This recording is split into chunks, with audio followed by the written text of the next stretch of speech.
Alright, welcome back ladies and gentlemen to the Chupacabra tutorials channel. I'm your host Larry, and today we're going to be going through some optimal settings for Grand Theft Auto Enhanced Edition so you get the best of both worlds for great looking graphics and also the highest performance that you can.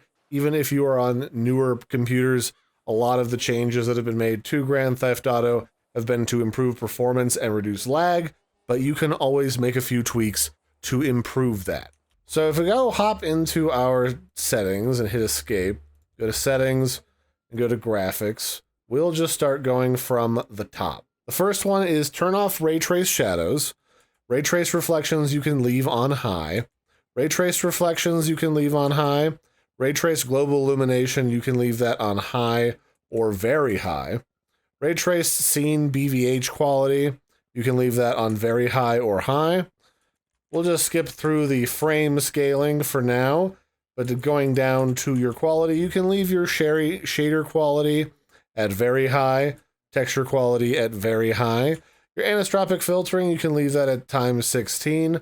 Particle quality, you can leave that at very high or ultra, depending on the age of your graphics card.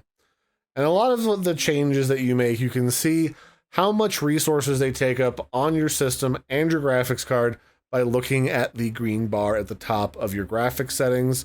That tells you how much video memory is being used by both GTA and other applications. So for tessellation, you're going to want to leave that at very high or high. You can change your water quality to ultra, although do note that if you do spend a lot of time in the water, either in a submarine or swimming or doing scuba diving, this may cause a significant drop in performance and frame rate, and you might want to jump that down to high or normal if you find yourself doing a lot of stuff in the water itself. For grass quality, you're going to want to leave that high or very high. Lighting quality, you can leave that high or very high. I just leave mine at high because I don't notice a terrible ton of difference. Reflection quality, I would say high or very high. Shadow quality, very high will work, or high. Soft shadows, I would say that you can see that at soft or softer. Long shadows, I would leave that at on, but you can turn that off. It just makes the that just makes a lot of the changes in the time of day look very fancy and sexy, especially at sunrise or sunset. High resolution shadows, I would set to off, although it's not letting me change that setting for the moment. For post FX, you can set that to high or very high. If you set that too low, though, it does turn off some of these other system settings to be adjusted, like you can't turn on or off the in-game depth of field or the motion blur strength.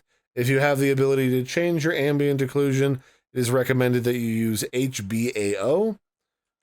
For population density, population variety, and distance scaling, if you find that you're having a lot of frame rate problems or stuttering or hitching, you can turn these all down to about 50%, which will help things kind of even out.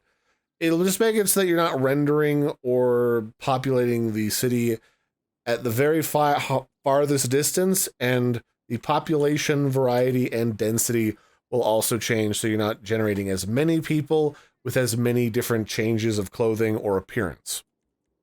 Although, because I'm kind of running on fine on my end, I'm going to leave that to full. For high detail streaming while flying, you can go ahead and leave that on. And then for extended distance scaling, I'd recommend leaving that at about 50%. The different guides that I was reading today don't really agree on that one. A lot of them say you can leave it on high. A couple of them said you should just turn that off altogether. I'm going to kind of split the difference and leave that in the middle. And the only thing I can really say is if you're seeing a lot of problems with your CPU performance, especially in lobbies with a lot of people and a lot of stuff going on, I would turn your population density and variety and stuff down to near 0 and maybe consider disabling your ray tracing. And for the most part, that'll be it. That'll be the main settings that you'll want to apply so that everything is hunky-dory and works very well. And until next time, I've been your host, Larry. Don't forget to like and subscribe, and I will catch you next time. Bye, everybody, and have a good one.